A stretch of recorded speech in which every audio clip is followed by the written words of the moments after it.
केंद्रीय उच्च तिब्बती अध्ययन संस्थान सारनाथ तथा राष्ट्रीय पांडुलिपि मिशन न्यू दिल्ली की ओर से मैं आप सभी विद्वानों, अतिथियों एवं प्रतिभागियों का इस अत्यंत महत्वपूर्ण 3 दिवसीय राष्ट्रीय सम्मेलन डिजिटल ह्यूमैनिटीज के युग में राहुल सांकृत्यायन जी की विरासत में हार्दिक स्वागत करता हूं।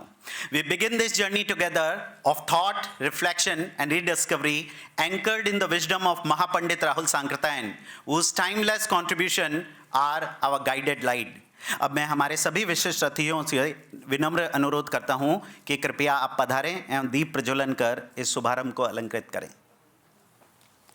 मैं हमारे साथ जो हमारे सीनियर प्रोफेसर बिमलेंद्र जी, हमारे लता देवकर मैम, पल्लवी मैडम से भी रिक्वेस्ट करूंगा कि कृपया आप भी दीप प्रज्वलन में हमारा सहयोग कर इस कार्यक्रम को भगवान बुद्ध का आशीर्वाद लेने में हमारी सहायता करें।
आप सभी का धन्यवाद।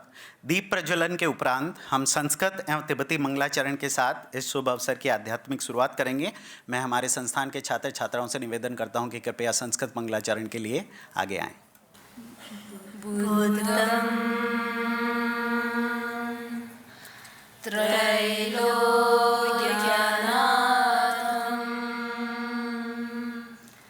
सुरवरनमितं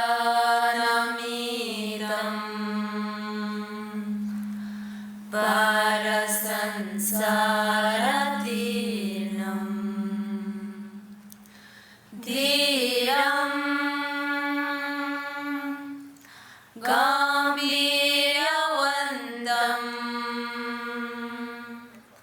सकलगुणनिधिं धर्मराजाभिषिक्तं तृष्णा मोहान्धकारं कलिकलुषहरं कामलोभाधवन्तं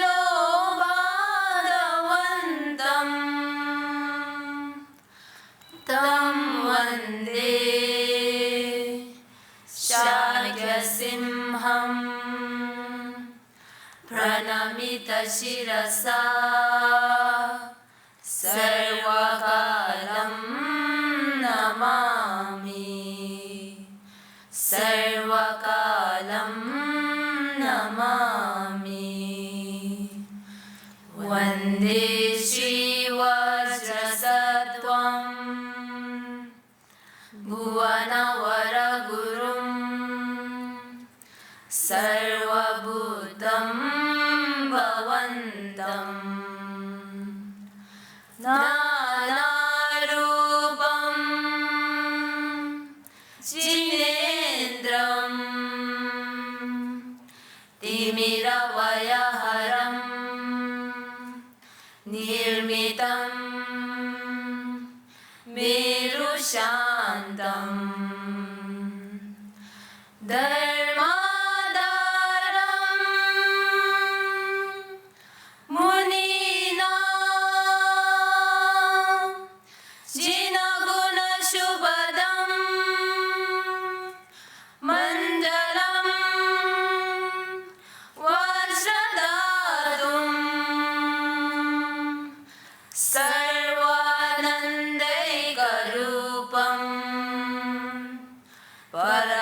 सुखमयम् देहिनां मोक्षहेतुम्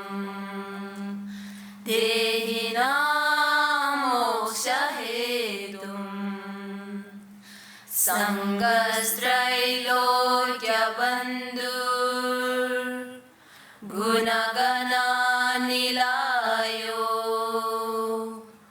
बोधिचित्तः सुचित्तः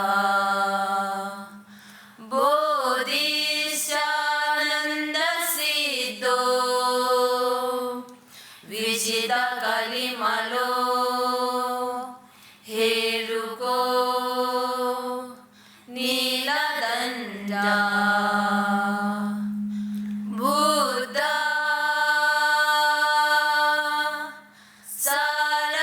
सारङ्गराजो विजितगुणगणः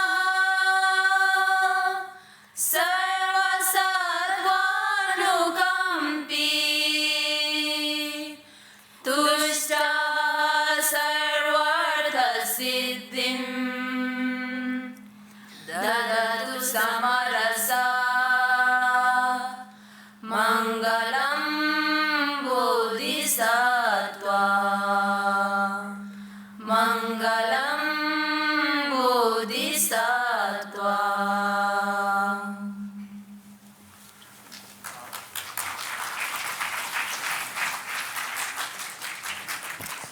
मैं तिब्बती मंगलाचरण के लिए हमारे छात्रों से निवेदन करूंगा कि आप आगे आएं।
Amen.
Thank you. With this auspicious beginning, let the light of knowledge and compassion guide our discourse for the next 3 days. Honorable Chief Patron of the conference and Vice Chancellor of CISTS, Professor W.D. Negiji, esteemed Patron and Registrar, Dr. Sunita Chandra ji, our distinguished keynote speaker, Professor Maya Joshi ji, respected plenary and session chairs, eminent scholars, media personnel, dear colleagues from the teaching and non-teaching staff, beloved students, and all the participants who have joined us today for this auspicious occasion. इस सम्मेलन का आयोजन केंद्रीय उच्च तिब्बती शिक्षा संस्थान सारनाथ द्वारा राष्ट्रीय पांडुलिपि मिशन न्यू दिल्ली के सहयोग से किया जा रहा है। हम राष्ट्रीय पांडुलिपि मिशन के प्रति हार्दिक आभार प्रकट करते हैं, जिन्होंने न केवल इस सहयोग में भागीदारी की, बल्कि उदार आर्थिक सहायता भी प्रदान की, जिससे इस भव्य आयोजन को साकार किया जा रहा है।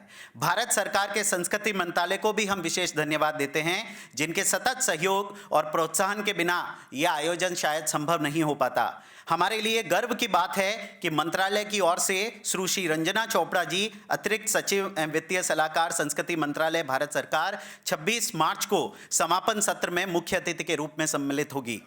हम सभी आज यहाँ महापंडित राहुल सांकृत्यायन के जीवन, कृतित्व और दृष्टिकोण का सामूहिक रूप से स्मरण करने हेतु एकत्रित हुए हैं। वे एक युग दृष्टा, बहुभाषाविद, घुमक्कड़ और प्रखर बौद्धिक व्यक्तित्व थे, जिनका योगदान साहित्य, इतिहास, बौद्ध दर्शन और भाषा विज्ञान जैसे विविध क्षेत्रों में उल्लेखनीय रहा है। यह सम्मेलन उनकी अमूल्य विरासत को नमन करते हुए भारत की प्राचीन ज्ञान परंपराओं को पुनर्जीवित करने की दिशा में एक महत्वपूर्ण कदम है। इस संदर्भ में भारत सरकार द्वारा आरंभ किया गया ज्ञान भारतम मिशन एक प्रमुख पहल है, जिसका उद्देश्य प्राचीन भारतीय ज्ञान को आधुनिक डिजिटल माध्यमों के सहारे पुनर्स्थापित करना है। यह संस्थान को प्रेरित करता है कि वे पारंपरिक ज्ञान को आधुनिक तकनीक से जोड़ें और आने वाली पीढ़ियों के लिए इसे हमेशा के लिए संजो कर रखें। इस मिशन को और अधिक बल देते हुए केंद्रीय बजट 2025-26 में 1 फरवरी 2025 को भारत सरकार द्वारा ज्ञान भारतम मिशन की घोषणा की गई, जो कि देश भर में पांडुलिपियों के सर्वेक्षण, प्रलेखन और संरक्षण हेतु एक समर्पित पहल है। माननीय वित्त मंत्री श्रीमती निर्मला सीतारमण द्वारा बजट भाषण में इसकी घोषणा की गई थी, जिसमें 1 करोड़ से अधिक पांडुलिपियों को कवर करने का लक्ष्य रखा गया है। यह मिशन भारत की सांस्कृतिक धरोहर को संरक्षित करने की दिशा में एक ऐतिहासिक और मील का पत्थर साबित होगा। इस राष्ट्रीय मिशन के अंतर्गत CISTS देश का पहला ऐसा विश्वविद्यालय बना है जिसने इस विषय पर इतनी व्यापक और भव्य स्तर पर 3 दिवसीय राष्ट्रीय सम्मेलन का भारत में पहली बार इसकी उद्घोषणा के बाद ऑर्गेनाइजेशन किया है। To do justice to this Herculean task, over the course of 3 days, the conference will host 7 richly curated technical sessions, a specific workshop on manuscript preservation, translation, and digitization, a research scholar forum spotlighting emerging work in the field of Rahul Sankartayan ji and digital humanities, and a special screening of our in-house documentary entitled Timeless Treasures, The Sacred Journey of Manuscripts at CISTS, which is scheduled on 26th. देश विदेश के विद्वान राहुल सांकृत्यायन जी के साहित्यिक, दार्शनिक एवं पांडुलिपि संरक्षण में की गई भूमिका तथा डिजिटल मानविकी और ज्ञान भारतम मिशन के अंतर्गत अपने अपने विचार अपने अपने सेशन में प्रस्तुत करेंगे। Adding an international dimension to our national conference, we are honored to host a series of online sessions by globally renowned scholars in next 3 days. Their participation brings a vibrant cross-cultural perspective and showcases the global relevance of Rahul Sankartayan's legacy. We are privileged to welcome Professor Alka Atreya Chudal from the University of Vienna, Dr. Miroz Sakya from the University of the West, Jeta Sankartayan and Archana Tamang from Sikkim and North Bengal University, and Anuja Ajodikar from Shan State Buddhist University, Myanmar, जो हमसे कल के सत्रों में online जुड़ेंगे. Their contribution reflect how the themes of manuscript preservation, Buddhist scholarship, and digital humanities resonate far beyond national boundaries, infusing this conference with the flavor of international scholarship. On this special occasion, it is my humble and honor to felicitate our distinguished guest. I request the organizing team to kindly come forward for the ceremonial offerings for Kathak and mementos.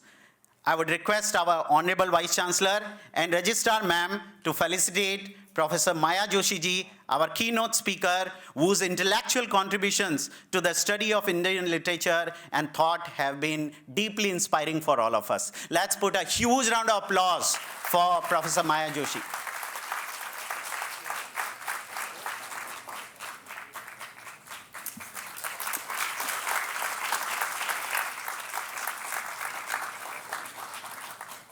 I take special pride in announcing that this conference, within the span of 10 days, was organized by IQAC. So I want to grab this opportunity now to request the organizing secretary of the conference, Dr. Animesh Prakash, to felicitate our own Vice Chancellor, Professor W.D. Negi ji, Vice Chancellor of CISTS and Chief Patron of this conference.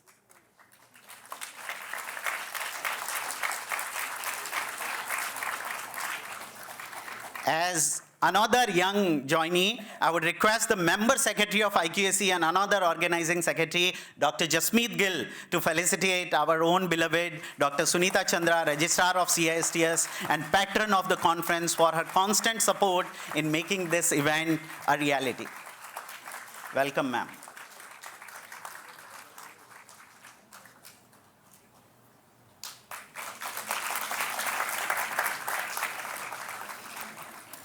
Thank you.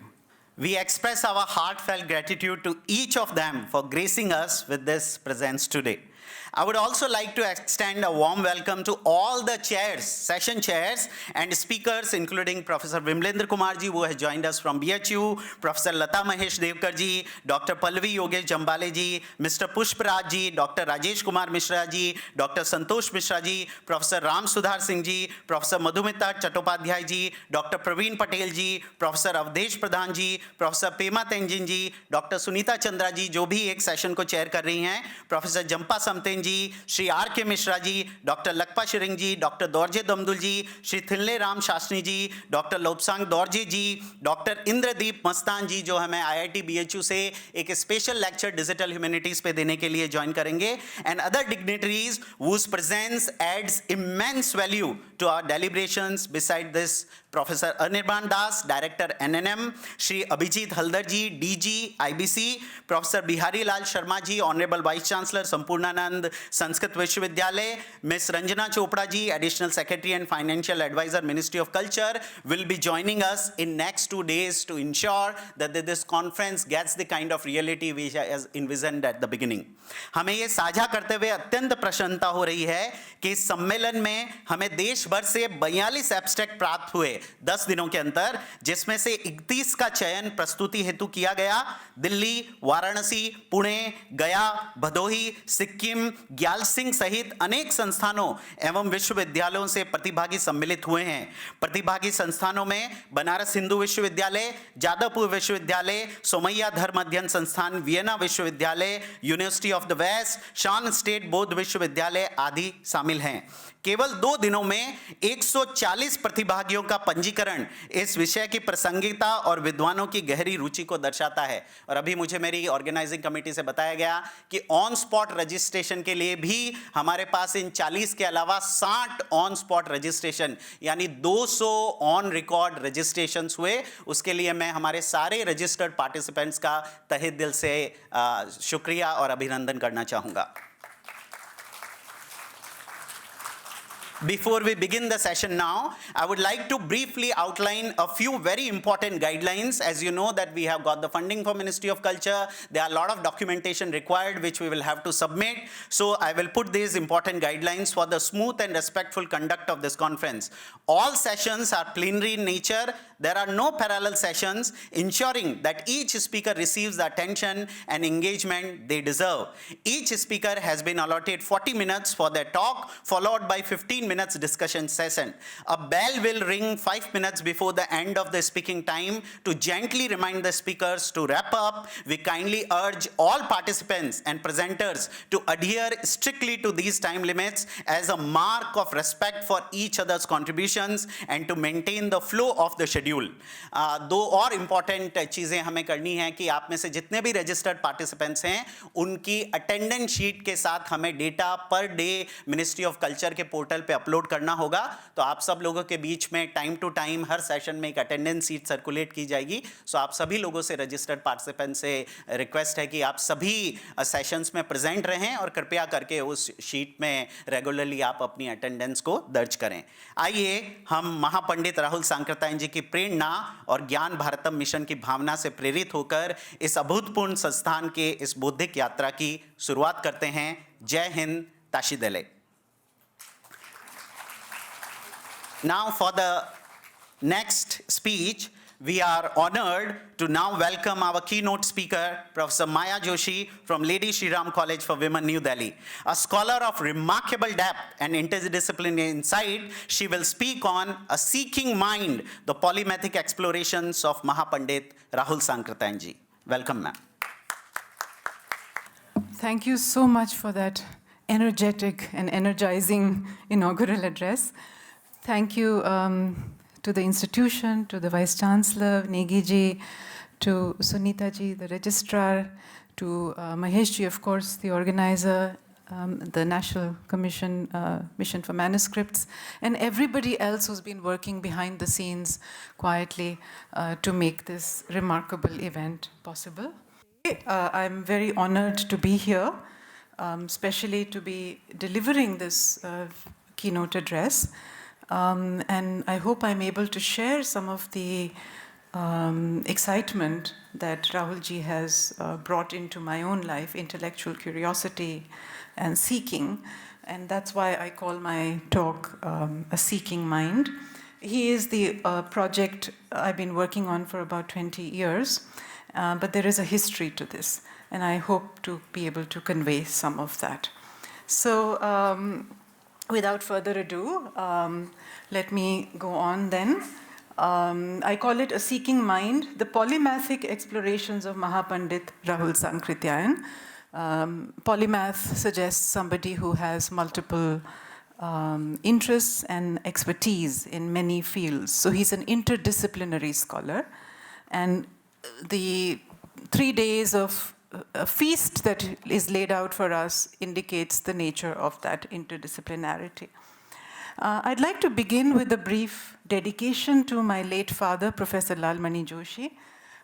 Besides being a very liberal, enlightened father, he was my window to Bodha Dharma, the enriching world of Buddhist scholarship, and the hallowed spaces such as Sarnath. His connection to this institute goes back to its very inception. He had accepted the position to be the first professor at the invitation of Venerable Samdong Rinpoche. And so drawn was he to the prospect of being in these spaces that he had rejected the offer of an extension of his visiting professorship at a university in the US to return to India. But he passed away, unfortunately, very prematurely in 1984. And once again, leaving us with this profound Buddhist realization of the truth of change and suffering, the Four Noble Truths. The late Professor G.C. Pandey, his PhD guide and beloved guru, also a great Buddhist scholar, had delivered the first memorial lecture at this venue. And his personal library, my father's personal library, is now housed as a special collection at the Shantarakshita Library of the Institute. I believe there's an annual football tournament trophy that is also named after him because he was a very good sports person. Because of him, I first heard of Rahul ji at home, almost as part of a larger family of Indian Buddhist scholars. So I owe my presence here in more ways than one, to him. I just wanted to share that his PhD thesis, Studies in the Buddhistic Culture of India, has recently been reissued in this fresh edition by Motilal Banarsidas. This is a cover, which I took this photo at Nalanda. I'm very happy to be able to put that on the cover because the book is a celebration of Buddhism's contribution to education, culture, Indian civilization. My father was only 49 when he passed away. This is practically one of the last photos of his that we have. But another reason I wanted to talk about him is that the Bhot Bharati Granthamala series that the Institute has of which the general editor was Samdung Rinpoche, published 2 of my father's works, and they fit in with the project here. The first is the Vajrachedika Pragya Paramita Sutra, with a commentary by Asanga. This was translated into Hindi with an introduction, notes, and glossary by my father, and was published in 1973. That is the cover. You should be able to find it in the library. The second is the Vimalakirti Nirdesh Sutra, a favorite sutra of mine. I was 10 years old when this was being translated. My father did this very interesting trilingual edition in collaboration with the noted German Buddhist monk scholar Bhikkhu Pasadika. It's quite remarkable. I put the table of contents to show you the kind of work this is. There is a Sanskrit restoration of the Vimalakirti Nirdesh by Bhikkhu Pasadika. There is a Hindi translation, and there is an edited Tibetan text. So it's a unique edition in that it brings together 3 languages. And Bhikkhu Pasadika, of course, knows, he's still with us, about 13 languages, classical Chinese, and so on. So I remember how much work went into this. So these are legacies to recall, because we are here remembering Rahulji. And this is another deeper legacy that we need to remember, to acknowledge. So I'm here remembering him not only as his daughter, not only because my father had a deep association with this place, but also because the extraordinary life of Rahul Sankrityayan, along with people like Bhikshu Jagdish Kashyap and Bhadant Anand Kausalyayan, inspired an entire generation of Indians like my father to become Buddhist scholars engaged deeply in textual and historical study of our rich Buddhist heritage. And I, in turn, was inspired to study Rahulji by him, an enterprise I began about 20 years ago, trying to unravel the many layers of Rahulji's many-layered life. Reading him and reading about him, one is reminded of the well-known analogy of the blind men and the elephant. You've all heard of that parable. Somebody holds the tail, someone holds the leg, and everybody thinks they know the elephant. My experience with attending conferences and giving talks all over the world on Rahulji for the last 20 years and having conversations has reminded me repeatedly of this parable, because everybody has their own Rahul that they cling to.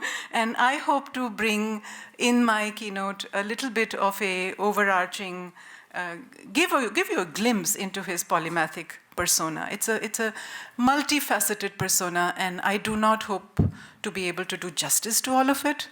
This is not the space for it, but to open up the many sides to his personality. So who is Rahul Sankrityayan? I think it's important to start historically. 1893 to 1963 are his dates. There are global and local contexts within which he is, produced, right? He's responding to the historical moment and to the places where he is, intensely. His sense of time and place are both continuously expanding. That's the second point I want to make. So you have the global context. Look at the dates, right? The Russian Revolution. Now this comes up in one of his books. The 2 world wars, the Cold War, the global Indological enterprise, especially the rise of Buddhist studies and Central Asian studies. And locally, he is not just a scholar, he's part of the Indian national movement, he's participating in the Satyagraha, he is part of the peasant movement in Bihar, he is part of the post-independence, nation-building enterprise. So literature like Bhago Nahi Duniya Ko Badlo, Naye Bharat Ke Naye Neta, Ghumakkar Shastra, Manav Samaj, Volga Se Ganga, Singh Senapati, various dictionaries, histories, fiction, travelogues, all of these are, he's communicating as a public intellectual in Hindi with a wide reading public, and he's trying to create a certain kind of consciousness. And of course, the resurgence of Buddhist studies in India. He's part of that story as well. The Tibet travels are one part of it, but there's so much else that he's doing. Textual restorations, lexicography, history writing, with Bhikshu Jagdish Kashyap and Anand Kausalyayan and others. So, in fact, some of his works are dedicated to in fact, my father's book is also dedicated, the Vimalakirti, the Vajrachedika is dedicated to Bhikshu Jagdish Kashyap. So there are very interesting continuities here. The other thing that we encounter when we try to understand Rahulji is that he's addressed by different names at different times. And it's important to understand him in terms of the evolution of his personality. He's not born Rahul Sankrityayan. He's born Kedarnath Pandey to a Brahmin home in district Azamgarh in 1893. It's a rural farming community, and he would have been a farmer had he stayed. But he runs away at 10, right? He's driven by jigyasa, by curiosity, by quest for learning. He wants to study Sanskrit. The first school he's sent to is a madrasa, but he wishes to study Sanskrit. He runs away to Bengal, Calcutta. He's brought back by his parents. Then he again comes here to Banaras and studies Sanskrit with traditional pandits. He's also escaping a child marriage that is imposed on him as a very young child. Eventually, he is, Baba Ramodar Das is the second name that is his. And this is a name given to him as the Uttaradhikari of this, by the Mahant of Parsa Math in Bihar. Okay, he becomes a sadhu, and this is his name as a sadhu. So there's a short phase where he's a sadhu in this math. He's not happy in that life because he finds that his quest for learning is not receiving the kind of satisfaction it desires.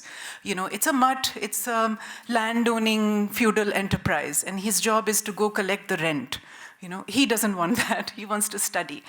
And he sees a lot of politics, he sees a lot of sectarian violence and so on. So he finds a home, a more suitable home in the Arya Samaj. So that's his next phase. This is him as Kedarnath Vidyarthi. That is his name as an Arya Samaji proselytizer. As we all know, the Arya Samaj was a reformist movement, and it did away with caste, it did away with many, it supported women's education. It was quite progressive, and it appeals to his progressive, rational sensibilities. He's also very fond of debate, and the Arya Samaj is all about debate, right?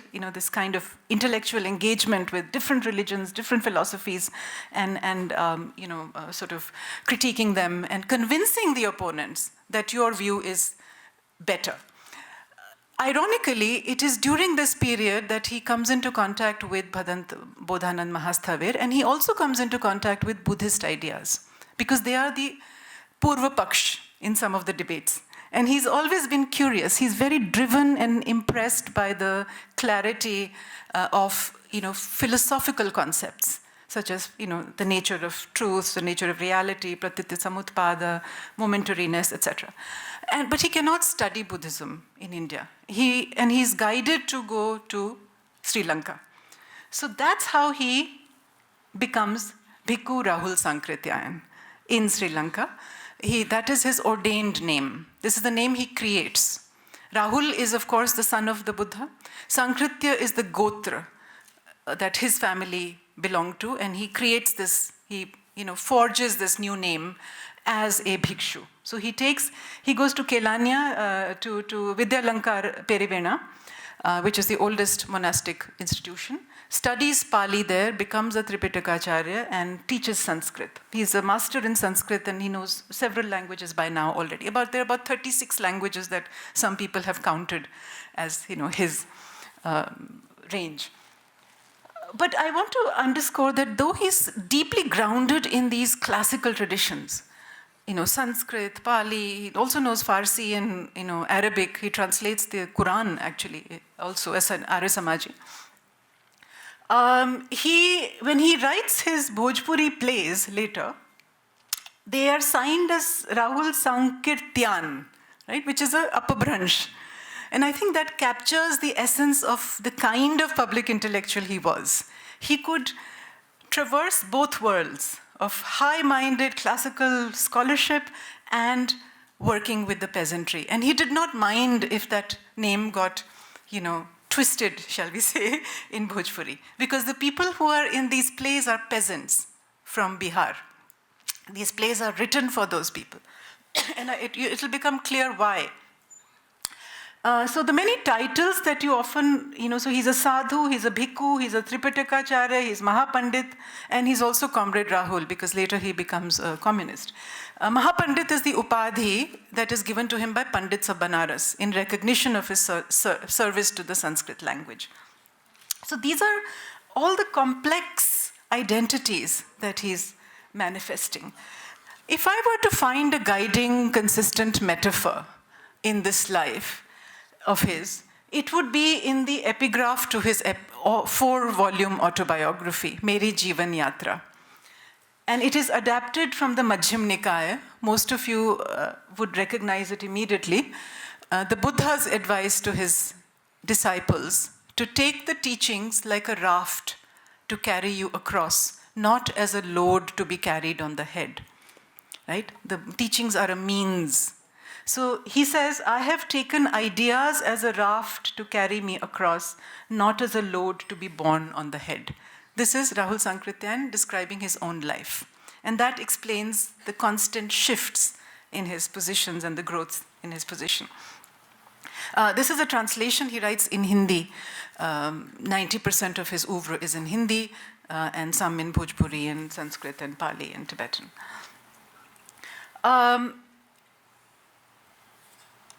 State recognition came to him. Sahitya Academy awarded him with the Sahitya Academy Award in 1953 for Madhya Asia Ka Itihas.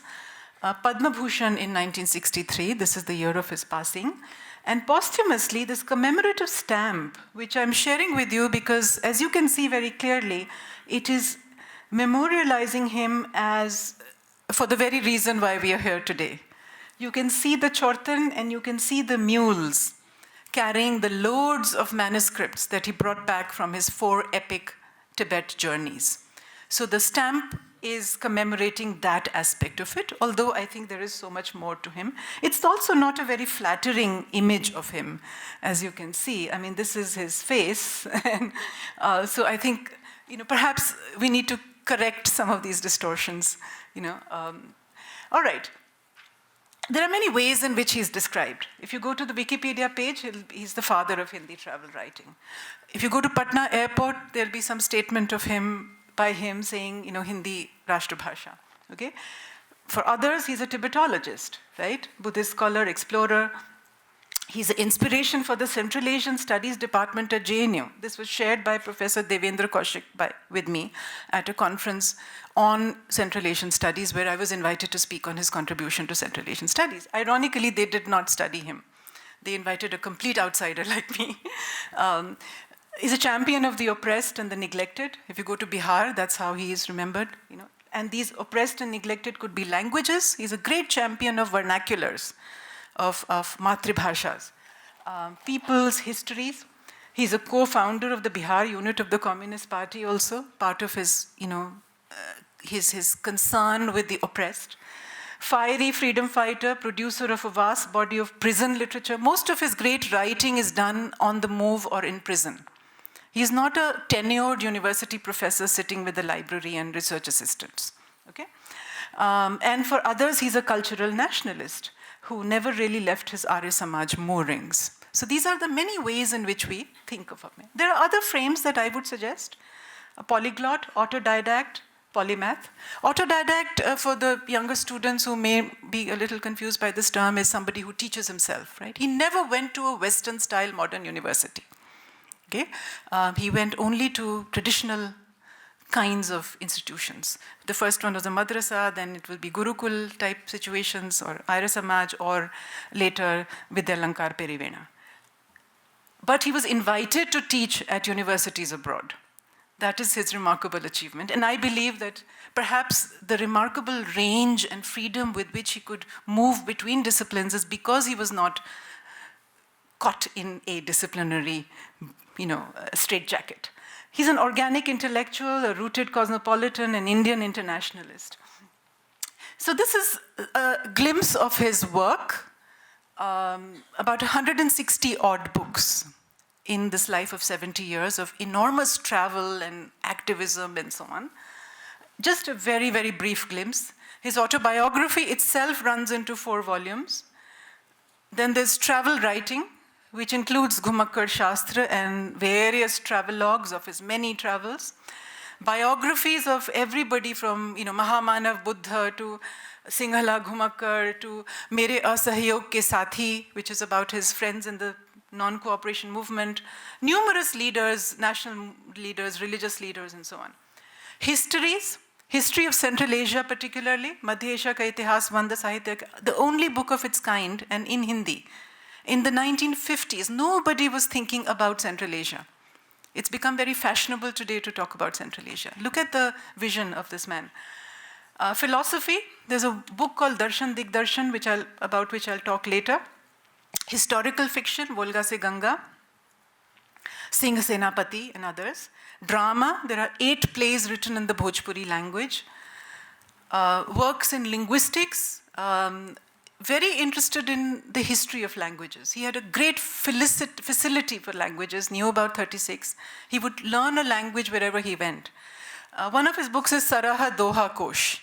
He recognized the value of Saraha as a link in the development of Hindi, modern Hindi.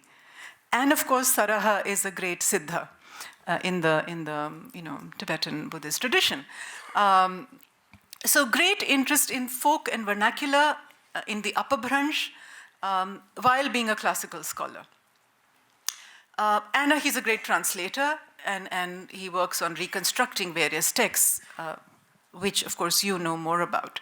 Dharmakirti's Pramanavartika being the first one that launched him, give him an international reputation, but there's so many more. I was at the Mahabodhi Society's library yesterday, and I found the original translation of the Vinaya Pitak that he did. And interestingly enough, for the Mahabodhi Society, and interestingly enough, the preface is written in 1934 while he's in Lhasa on one of his Tibet journeys. So, we might think that, okay, he's moved away from Pali, he's now doing Sanskrit and Tibetan. No, he's continuing that work with Pali as well. So it's fascinating to see the conditions in which he was doing this work, right? He'd already done the other Pali scriptures. Vivid prasang is the word that comes to mind, vividhata, multiplicity. Charavati comes to mind. Athato Ghumakkad Jigyasa comes to mind. This is his term that he puts right at the beginning of Ghumakkad Shastra, which I will come to now. So I call my talk Seeking Mind. So what is Ghumakkadi for him? It's not just about physical travel. It's much more than physical travel. It is about seeking. A running leitmotif in his 5-part autobiography, Meri Jeevan Yatra, aptly called, is the Urdu couplet ascribed to Ismail Merathi, but most probably by someone called Khwaja Mir Dard. This keeps coming up in his life story. I'm going to read this out. Sair kar duniya ki ghafil zindagani phir kahan, zindagi gar kuch rahi to naujawani phir kahan. Very difficult to translate this, but I've attempted it. Wander the world, O heedless one. Life will not last. Life may yet drag on in dregs, but youth fades fast. So take advantage of your youth and travel the world. Okay? So this is very flamboyant. It seems to be about seizing the day. It's about, but at the same time, this Ghumakkadi is not heedless. It is mindful. It requires discipline, curiosity, courage, respect for cultural others, wisdom, practical common sense. It is not tourism. Okay? Ghumakkad Shastra elaborates on Ghumakkadi. It's a book that he writes, he's taking off on the idea of a Shastra. And it unfolds a vision. It's also a kind of manual, a how-to. And essentially the message there is against a kind of stagnation, against parochialism, the frog in the well mentality. Koop mandukta, right? The frog thinks the well is everything. While there is this call to explore the world beyond, there is also a deep sense of rootedness in the soil. And in fact, he talks about how a Russian person told him, he went to the Soviet Union also, and complimented him, कि आपके साथ आपकी धरती की सुगंध चलती है, right? You must carry the fragrance of your soil with you wherever you go. Okay? However, a Ghumakkad must be free of bigotry, fear, desire for luxury, greed, narrow-mindedness of all kinds. All great men, religious leaders and explorers have been great Ghumakkads also. The Buddha, he says, was a supreme Ghumakkar in that sense. Which brings me to the travelogues. This is not a very clear image, but what you get in the travelogues is we're going to have special sessions on them. Granular detail, very fine, ability to notice every little fact of the life that he's seeing. A kind of ethnography really is being done. Now, at this point in time, who is doing ethnography in India? Colonial administrators. If you look at the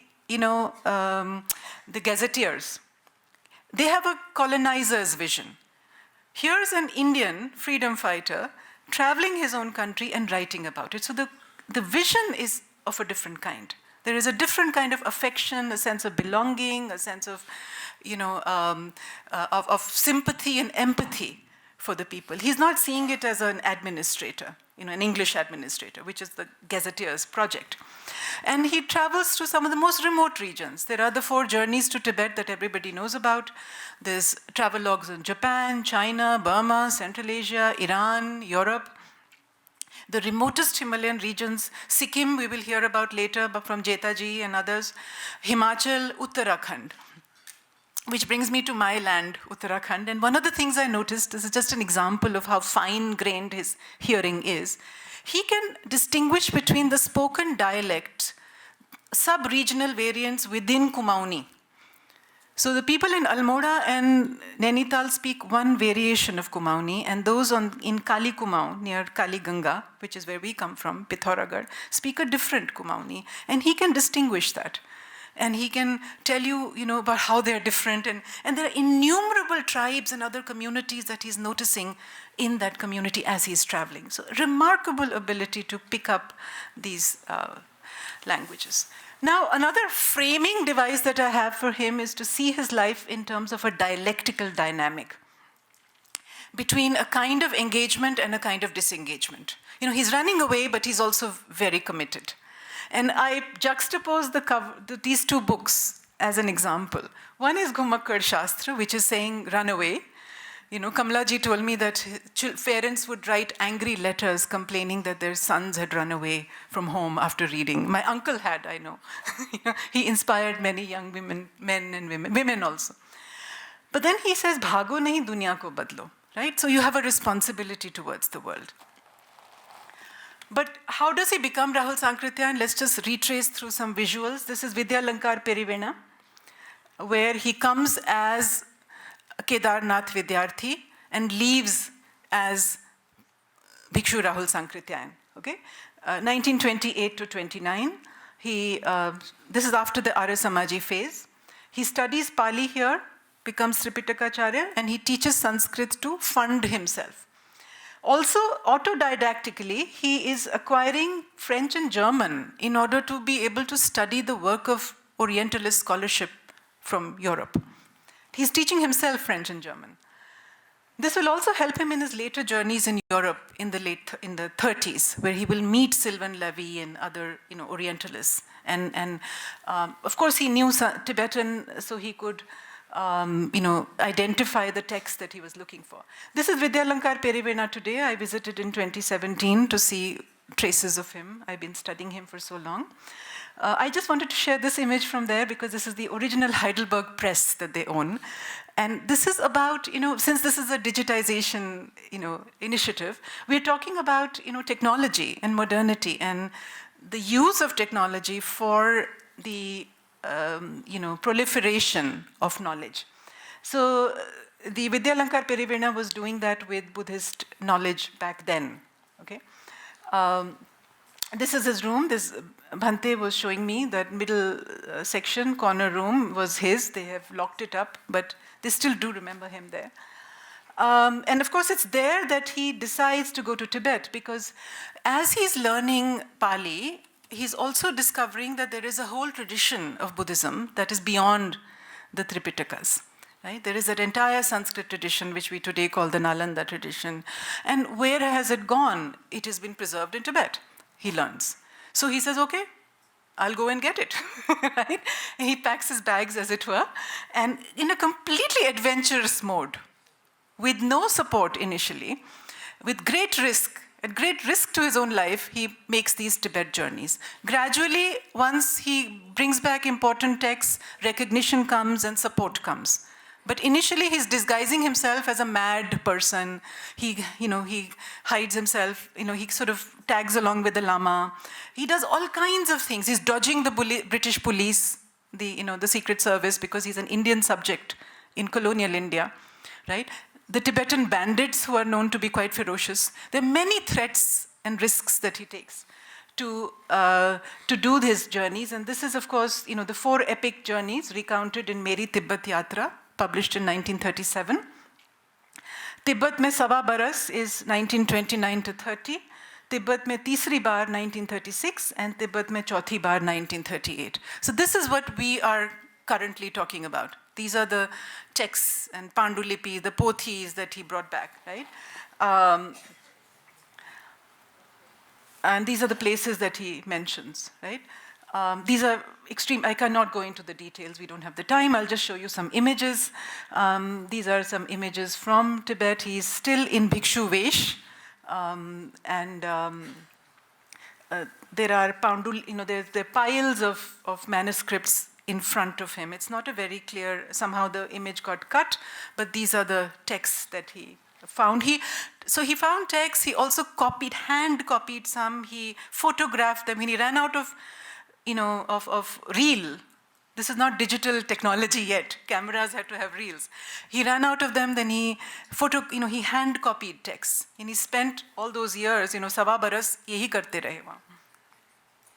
His guide was Gendun Chopel. That's another story that we could get into, but I won't. Donald Lopez has written about 6 books on him. Donald Lopez of the University of Michigan.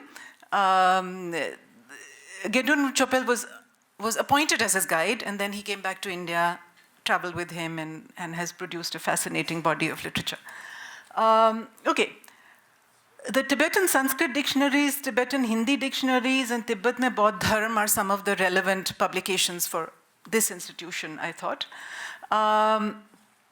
His discovery of Dharmakirti's Pramanvartika, which was presumed to have been lost, was, of course, the most dramatic one, and it created ripples in the world of Indology. And it's Fyodor Sherbatsky, the great Sherbatsky, the author of Buddhist Logic, heard of this and invited him to the Soviet Union to give a talk. But he'd also already sent him a copy of his Abhidharma Kosh Tika in 1932. So he's invited to Russia to teach Sanskrit and and Buddhism, and he also does research on Central Asian studies, etc., while in Russia. So it's a very interesting life that he's leading. These are just some of the works, just some of the Sanskrit, Tibetan, literary research, lexicography, and so on. A lot of work with all of this, with languages. Adi Hindi ki kahaniyan aur geet, folklore as well. Some works that I'll go through one by one. This is something I've translated, Baisvi Sadi. This is one of his first ever works to be published. Before he becomes Bhikshu, Rahul Sankrityayan, he's still an Arya Samaji. He's sitting in jail, in fact. 1919 Jallianwala Bagh massacre has happened. He has offered satyagrah, and they've all courted arrest. And while sitting there, the Russian Revolution has also happened. So he has this vision of an egalitarian society. What would an ideal society look like? So he imagines कि 22वीं सदी में, in the 22nd century, there would be this casteless, classless society where everybody would be equal. India has a very important role in this future. Bharat is there is a kind of government of the world. He's imagining a UN before even the Second World War.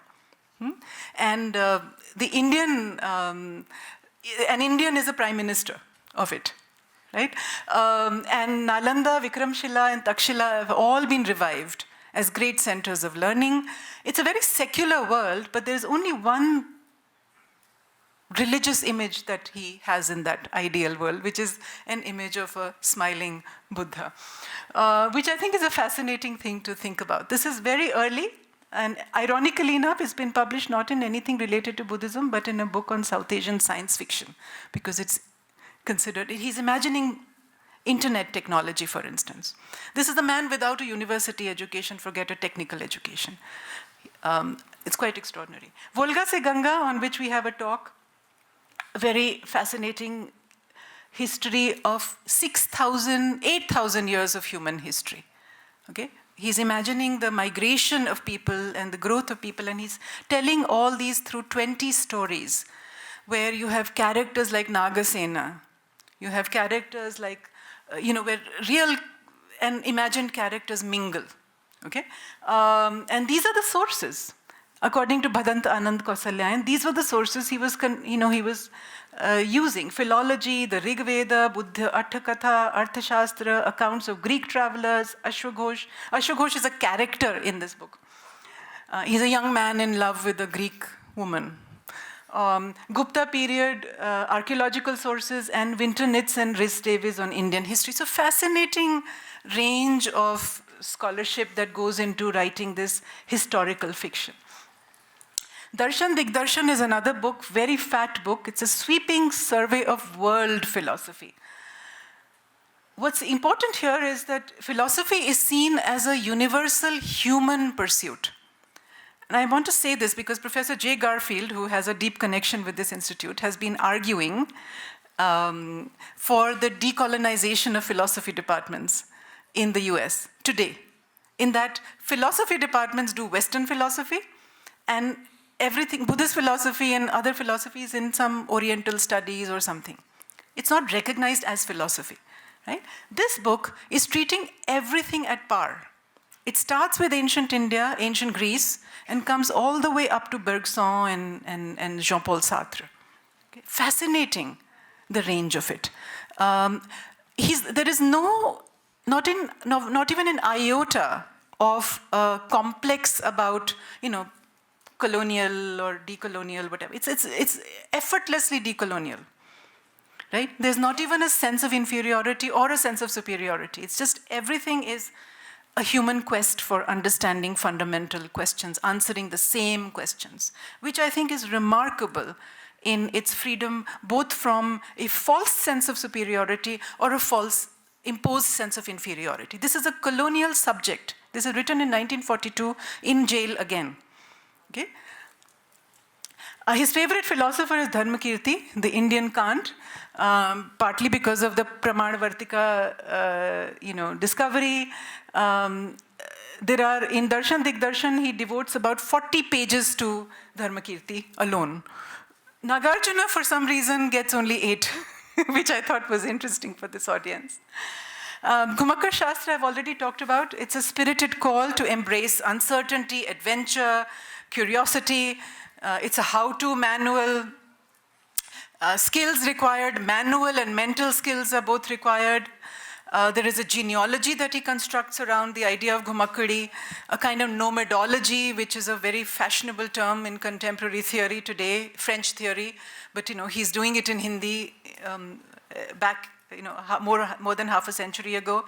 He speaks of great men, but he also celebrates women Gumakkars. He had 2 chapters on female Gumakkadi, how important it is for young women to get out. He lauds the Buddha, Shankaracharya, Christ, and Nanak as great Gumakkars, but also Christopher Columbus and Charles Darwin as explorers and Gumakkars. So science. There is a chapter called Niruddeshya Gumakkadi, Gumakkadi without any reason, right? But there is also very deep concern with nation building, and he has a chapter called Desh Gyan, that the youth of this newly independent country need to know their country, and they need to go into the farthest regions on foot to learn about people and languages. Gumakkadi is not tourism. It comes with great responsibility and challenges. It is, the closest thing would be immersive, low-budget travel. The backpackers who are, highly respectful of the cultures that they go into. But this is done in Hindi in 1940. So you can imagine, what's going on here, right? Just some images to give you a sense of his own Gumakkadi across cultures, So we saw him as a bhikshu. Here he is in Europe, in an overcoat. Here he is, this is an iconic image of him in handcuffs, Satyagrahi Rahulji. this became quite a rallying cry कि राहुल जी को हथकड़ी लग गई. This is the Ambari Satyagraha. He was hit very hard on the head during, he refused to retaliate, and he suffered the consequences of that physical injury. This was as part of, the zamindari opposing the peasants' exploitation by the zamindars. He was part of the peasant movement in Bihar, as you know. The family man, some part of the image unfortunately has got cut. This is with Kamla ji, and Jeta. Jeta is on this side, and Jaya. Jeta will be speaking tomorrow. This is an image of him looking very calm and sitting in a library kind of a thing. This is probably in Mussoorie. But most of the work he did was done under extremely difficult conditions, in prison or while traveling. I really want to underscore that. This is him receiving the Sahitya Academy Award. And this is a recent painting. Again, there is a Nataraj near the navel that has been painted that got cut. This has been done by Kanwal Dhaliwal, who is my co-editor of a recent volume of Volga Se Ganga, which has retranslated the Victor Kiernan edition and translated the missing 20th chapter. And I've also translated Bhikkhu Anand Kausalyayan's original Parishisht for this edition, and Dange's Marathi edition. I have also done a critical introduction for it. So, but I found the iconography very interesting, how he's imagined today. Kanwal Dhaliwal lives in London, actually. He's a Sikh, Punjabi, who's also translated Rahulji into Punjabi. So it's fascinating to see how he's continuing to inspire people. This is his bust in Darjeeling. This was his final home. There is a house called Rahul Nivas. And this is where the Ghumakkad finally came to rest. I'll just go through some people that influenced him, because the principle of interconnectedness of Pratitya Samutpada, which he was very, very fond of, he was very impressed with the sophistication of Buddhist philosophical concepts. He's always talking about them. Implies that we are all interconnected, right? Everything arises from other causes. So a book like Jinka Main Kritagya, those to whom I am grateful, is the very title acknowledges this idea that we are all made of, different parts, and we are all part of a flowing stream. This is how Rahulji imagined his life. He did a lot of work. He left a lot of work incomplete. His idea was that he was not searching for perfection. He was making a ripple in the vast ocean, and others will come and follow him. But these are the people he followed. This is Bhadant Bodhanand Mahasthavir, the first monk he met, who introduced him and inspired him to study Buddhism in Sri Lanka. Bhikshu Bhadant Anand Kausalyayan was his close younger colleague, like a brother, like a Kalyan Mitra. That's the University of Kelania. They started a journal of Hindi at the university in Sri Lanka. And it still goes on, and they showed me, this is the head of the department showing me a photo of Bhadant Anand Kausalyayan that still hangs there. Swami Sahajanand, with him he started the Kisan Andolan. He started working on the Kisan Andolan before he moved away. Peasant movement in Bihar. This was a movement against zamindars. Acharya Narendra Dev, unfortunately his face has got cut, but again, Buddhist scholar, as you know, but also a socialist, so very interesting overlaps. Sherbatsky, international collaborations, Soviet Indology, very interesting field. Sherbatsky, of course, is a noted author of Buddhist logic, which continues to be an iconic text today. But also people like Roerich, both father and son. This is, of course, Nikolai Roerich, but also his son, George Roerich, right? These were very interesting, the universe that he inhabits is a very vast universe. That's what I'm trying to indicate here. It's an international one. It cuts across various divides of language, nationality, ideology, disciplines, and so on. Volga Se Ganga, I found this Chinese translation of Volga Se Ganga at the Library of Congress in the United States. I wouldn't have been able to find it. The librarian found it for me. And that just shows you, how the text traveled. This is Dange, of course, who wrote the introduction to the Marathi edition. And I'll end with Ambedkar. About him, there's also a talk, I think, tomorrow or day after. Now, I have called them contrapuntal contemporaries in a comparative study that I did for a book published by the OUP, India and Civilizational Futures, where I look at how they both negotiate ideas from Buddha and Marx. And they seem to be going in different directions, but there are interesting overlaps. It's a very long essay, I cannot go into the details, but they are contemporaries, but their paths don't intersect as much as we thought they might. You know, partly because Rahulji was traveling so much, he was out of the country, but it's fascinating to see how these ideas weave through, because both of them are seeing religion and dharma in terms of social concerns, how they address inequality and dignity and so on.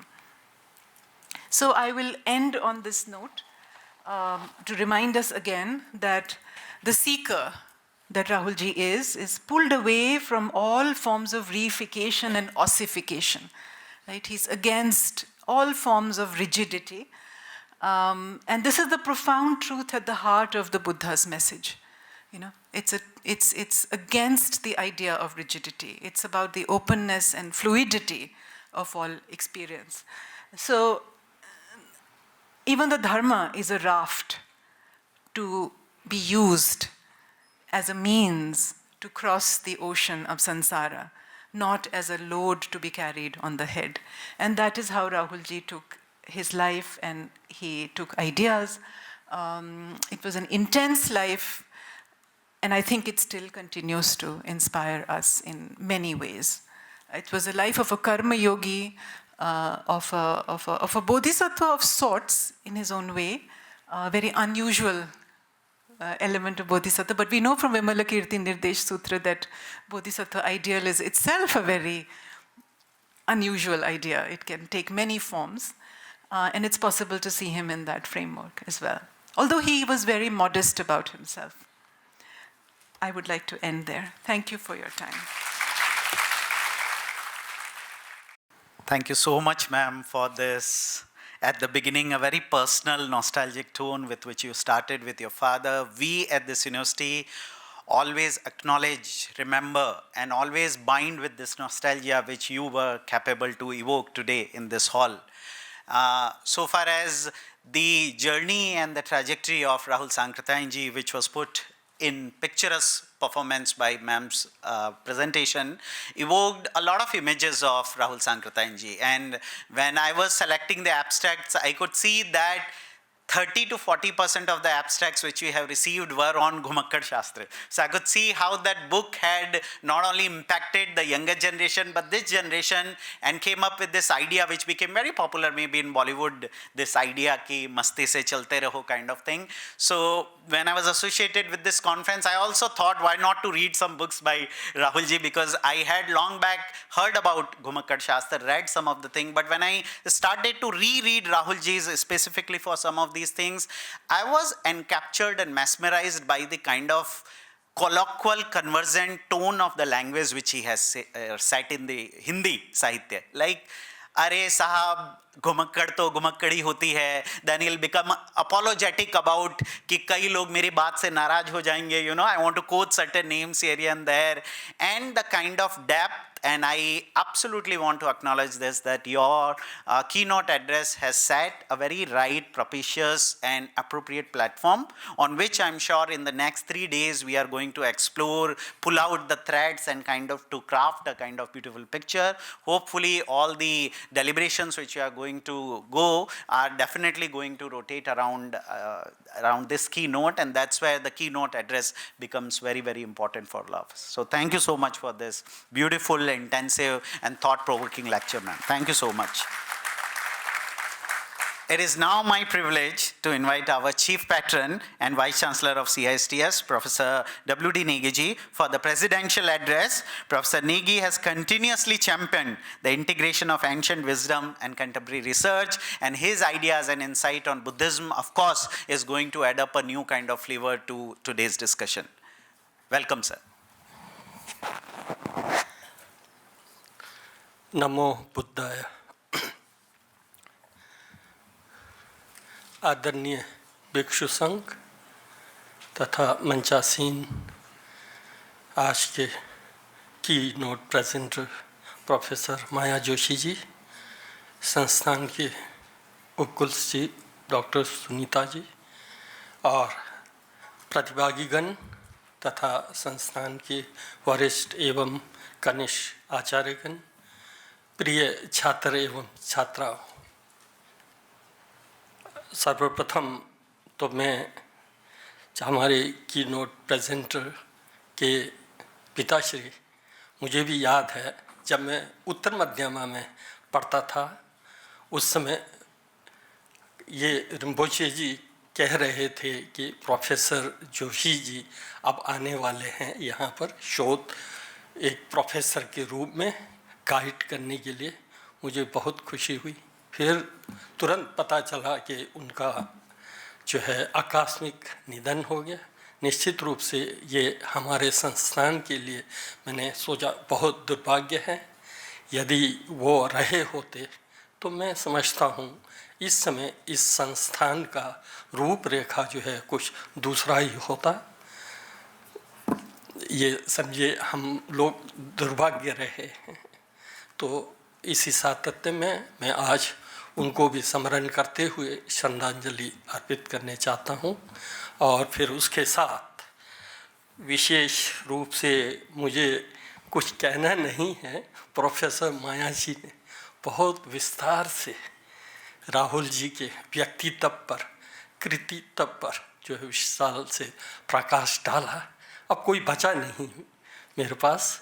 हाँ, इतना कहूँगा कि मुझे बोलना है तो एक प्रकार से आपके इंग्लिश का हिंदी वर्जन ही होगा मेरा, कोई दूसरा नया चीज़ नहीं होगा। तो मैं यही देखता हूँ राहुल जी को जब मैं पीछे मुड़कर स्मरण करता हूँ तो ये वो तथागत बुद्ध से बहुत ही प्रभावित थे। तथागत बुद्ध ने एवं एव भिक्षु कुल उपम धम्मा करके कहते हैं कि मैंने धर्म को एक बेड़े के सदृश, नाव के सदृश नदी को पार करने के लिए दिया है, न कि उसको डोने के लिए। जैसे कि माया जी ने भी उसी से प्रारंभ किया और उसी से समापन किया, वही मुझे बहुत जो है प्रभावित करती है राहुल जी के व्यक्तित्व। राहुल जी स्वयं बताए, जैसे कि माया जी ने भी यहाँ कोट किया था कि मैं विचारों को नाव सदृश मैं स्वीकारता हूँ, ना कि उसको जो है सिर्फ विचारों को सिर पर डो कर इधर और उधर घूमने की। आज के हमारे जो समस्या है, हमारे जो कमी है, मैं यही पाता हूँ। इसको मैं एक आपको उदाहरण के मार्फत रखने चाहूँगा। ये चतुष्शतक, आर्यदेव का चतुष्शतक का कमेंट्री है धर्मकीर्ति ने। उसमें कहा है कि एक गांव में दो लकड़हारा थे जो लकड़ी बेच करके अपना जीवन यापन करते थे। तो एक दिन जब लकड़हारा जंगल में गए तो लकड़ी काट करके सिर पर ढो करके ला रहे थे। बीच रास्ते में जब पहुँचे तो वहाँ एक वाइल्ड कपास का एरिया देखा, कपास से भरा हुआ। तो उसमें एक लकड़हारा काफ़ी इंटेलिजेंट था। उसने सोचा कि क्यों ना इस लकड़ी को मैं यहीं छोड़ करके कपास को कलेक्ट करूं, कपास ले जाऊं। तो उसने वही किया, अपने लकड़ी का बोझा को फेंका और कपास को एकत्रित करके कपास का बोझा बनाकर ले जाता है। वो दूसरा व्यक्ति जो लकड़हारा है वो समझता है कि मैं इतना दूर से सुबह से लेकर शाम तक लकड़ी काटा हूँ, अभी ढो करके यहाँ तक लाया हूँ, तो कहाँ इसको मैं छोड़ूं, बस यही सही है, उसी को लेकर के आगे बढ़ता है। कुछ इस प्रकार का हम लोगों के साथ भी, हम लोगों का परंपरा है, विचारधारा है, सोच है। उसमें हम तटस्थ हो करके जब विचार मंथन करते हैं, खामियां कमियां को हम देखते हैं, इसके बावजूद भी हम ये मान कर चलते हैं कि ये हमारी परंपरा है, ये हमारी संस्कृति है, इसको हमको डोना है। जब तक ये सोच हमारे अंदर रहेगा, कभी व्यक्ति विकास नहीं कर सकता है। इसलिए यदि आज यहाँ जो उपस्थित नए छात्र एवं छात्राएं हैं, यदि विचार को नावों की तरह मान करके सीखें, समझें, जो लेना है उचित है, अनुचित है तो उसको त्याग करके आगे बढ़ें। यदि आप ऐसा करते हैं तो आप का व्यक्तित्व निखरेगा, आप जो है महान कार्य को कर सकेंगे। जैसे राहुल जी का इतिहास आपने देखा, केदारनाथ से लेकर के रामोदर से लेकर के आगे राहुल संस्कृत यान बन करके वो जो है साधु भी बनते हैं, भिक्षु भी बनते हैं, और फिर लेमैन बनते हैं, जेल में जाते हैं। इस प्रकार का व्यक्तित्व देखिए, विविधता।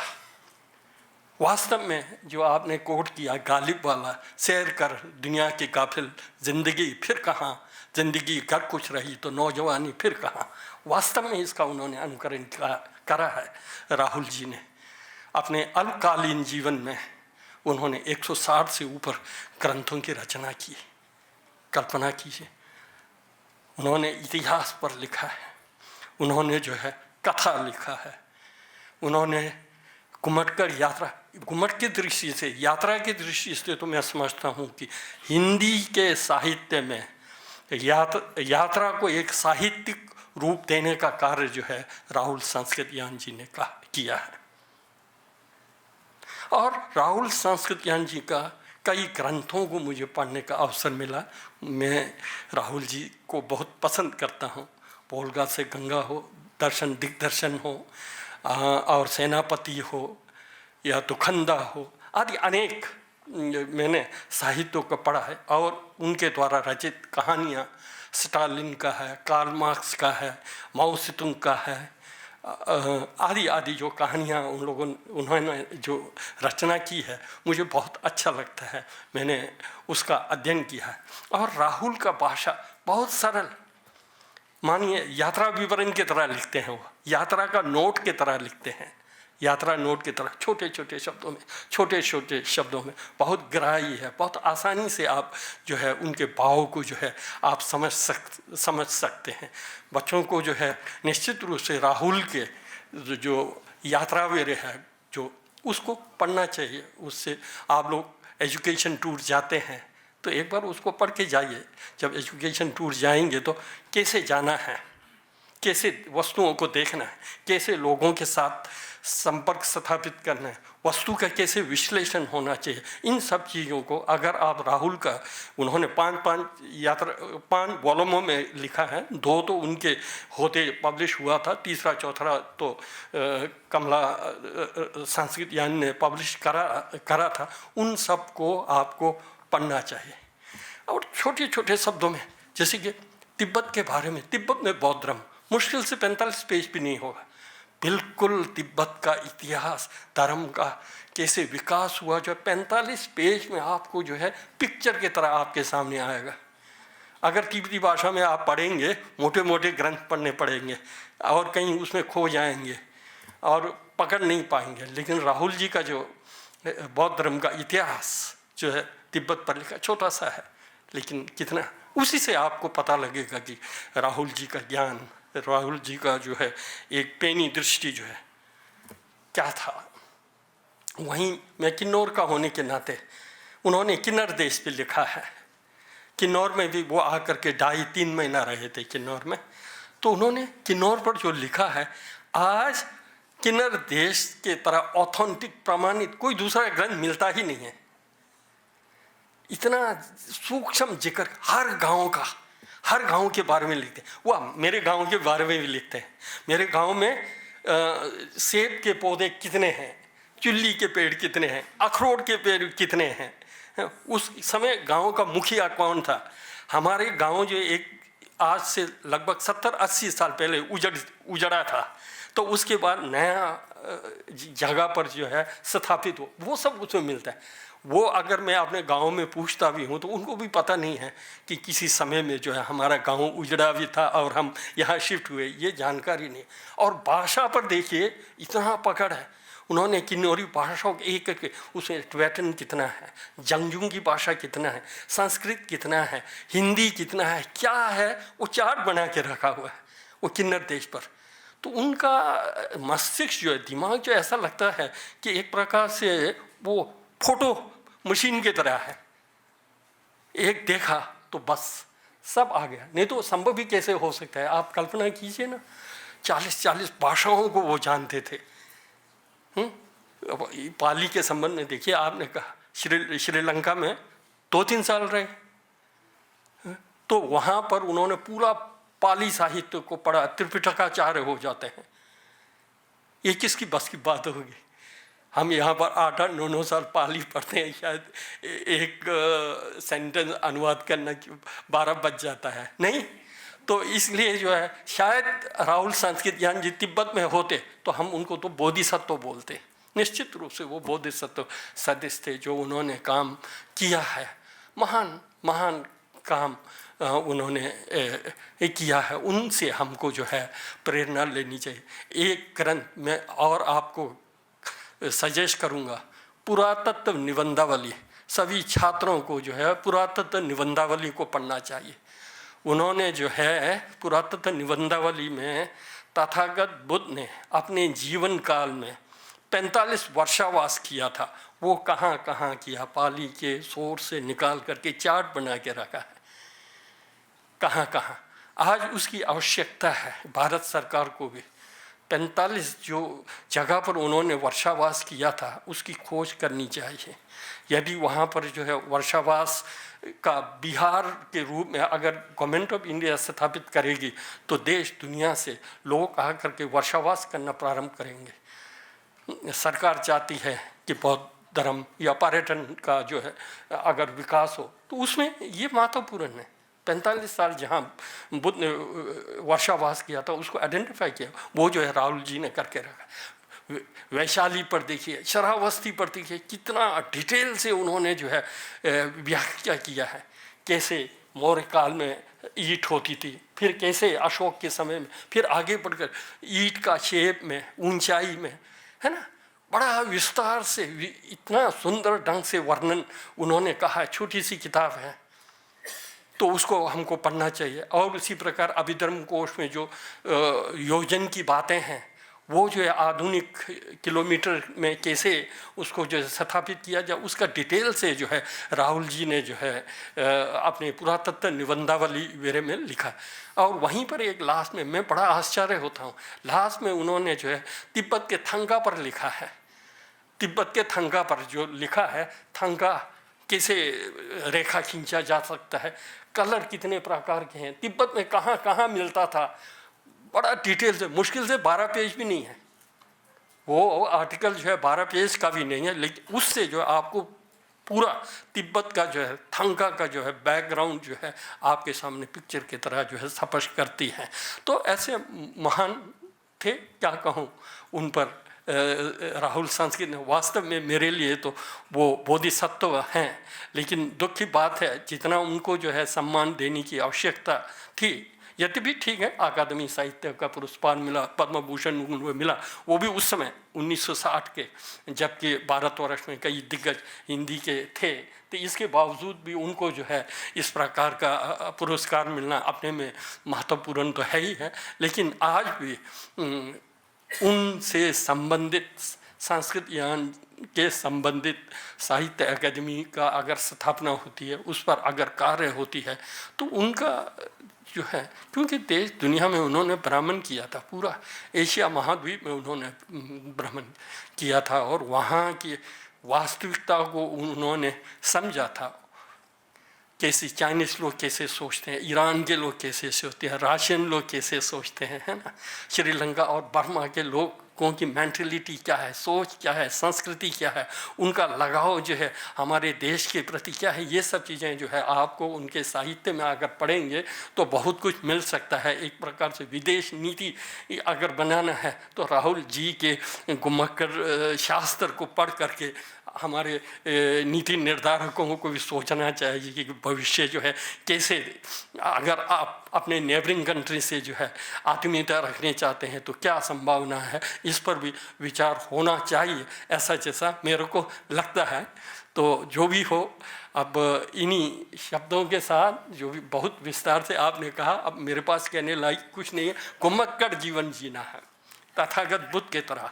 तथागत बुद्ध भी 45 साल तक, 35 वर्ष की अवस्था में उत्तम को प्राप्त किए और 80 वर्ष तक गांव-गांव, क्षेत्र नगर में संक्रमण करते हुए, घूमते हुए लोगों के जो है शिक्षा दीक्षा दे करके जो है ज्ञान को प्रज्वलित करा। तथागत बुद्ध ने भारतवर्ष में एजुकेशन के रूप में जो क्रांति लाया वो अपूर्व है।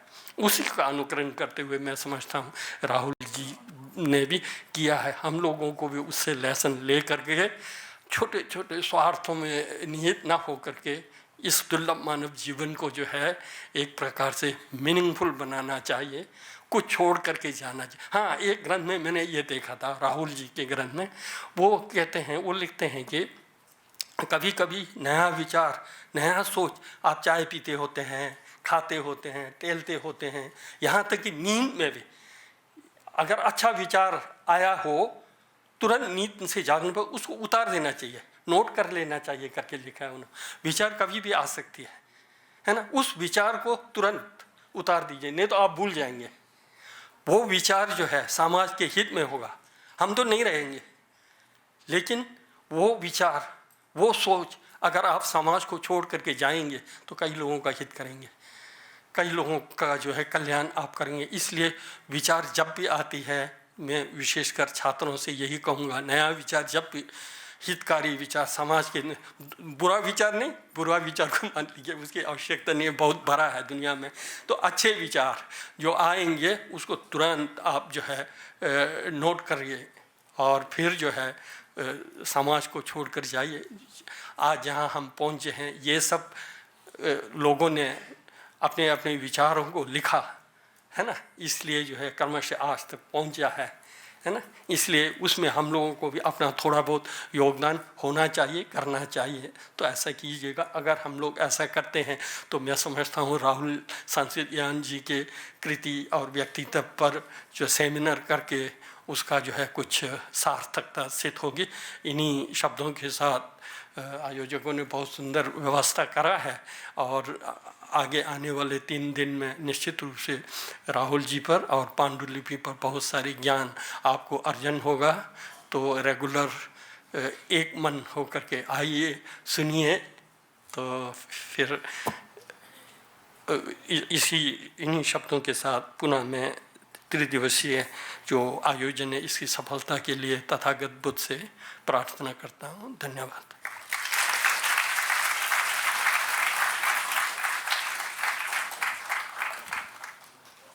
Thank you so much sir. आपके आशीर्वचनों और आपकी इस मन्नत से I am sure this 3 days long conference is going to be a huge success. समय की गरिमा का ध्यान रखते हुए मैं अब हमारे organising secretary doctor Animesh Prakash ji से निवेदन करूंगा कि आप आके वोट ऑफ थैंक्स डिलीवर करें। Thank you, sir. Honorable Chairperson of this inaugural session, Professor Wangchuk Dorje Negiji, Vice Chancellor, Central Institute of Higher Tibetan Studies, Honorable Registrar Madam, Dr. Sunita Chandra ji, my teacher, Professor Bimlendra Kumar ji, esteemed keynote speaker, Professor Maya Joshi ji, distinguished scholar, respected guests, dear colleagues, and all the wonderful participants gathered in this Atisha Hall. It is indeed a privilege and a great honor to extend the vote of thanks at the inaugural session of this prestigious 3-day national conference on the legacy of Rahul Sankirtan in the era of digital humanities, restoring Buddhist manuscripts and revitalizing Gyan Bharatam Parampara. On behalf of the organizing committee, I extend my deepest gratitude to our esteemed keynote speaker, Professor Maya Joshi ji. Associate Professor at Sri Ram College for Women, University of Delhi. Her illuminating address on a seeking mind, the polymathic exploration of Mahapandit Rahul Sankirtyayan, has provided us with a profound understanding of his scholarly pursuits and his invaluable contribution to the intellectual history. Professor Joshi's address not only reflects her profound scholarship, but also speaks volumes about who she is, an academic of remarkable depth and insight. One thing is very clear to me at least, and that one does not necessarily need to be a scholar of Buddhist studies to understand the legacy of Rahul Sankirtyayan, and as a professor of English, Professor Joshi has proved this brilliantly. Thank you, Professor Joshi, for your enriching words and for setting the tone for this academic gathering. A heartfelt thanks to our presiding dignitary, Professor Wangchuk Dorje Negiji, our Vice Chancellor. Your presidential address was truly inspiring and has reinforced the importance of preserving and revitalizing the intellectual tradition that Rahul Sankirtyayan devoted his life to. And we also learned that may we become Ghomakkar. I also wish to extend my sincere appreciation to all the scholars who have come forward to present their paper in this various session of this conference. Your dedication and academic contribution add immense value to our collective understanding of this subject. A special thanks to invited guests, senior professors, fellow colleagues, and all wonderful students for their presence and engagement, which further enriches this gathering. Your participation reflects the deep academic interest and commitment to the study of Rahul Sankirtyayan's legacy. We are especially grateful to our mentor, Dr. Sunita Chandraji, the registrar of this university, for her constant guidance and support in making this conference success. Our sincere gratitude also goes to the member of the National Mission of Manuscripts, Ministry of Culture, for their invaluable presence and contribution in promoting and preservation of historical text. I would like to express my gratitude to the non-teaching staffs, the media representatives, and the supporting teams from the multimedia and maintenance wings. Your tireless effort behind the scenes ensure the seamless execution of this conference and contribute immensely to its success. Finally, my heartfelt appreciation goes to the member of the conference organizing committee for their unwavering commitment and meticulous planning in bringing this event to fruition. Your dedication and teamwork have made this conference possible. As we move forward with the session over the next 3 days, I am confident that the discussions and deliberations will be insightful, inspiring, and intellectually stimulating. Thank you all for being a part of this significant academic endeavor. And with the permission of chair, we now conclude the inaugural session. It is a time for a tea break, and we will reconvene for the first technical session, which will commence maybe within 15 or 20 minutes. Wishing you all engaging and fruitful conference. Thank you so much.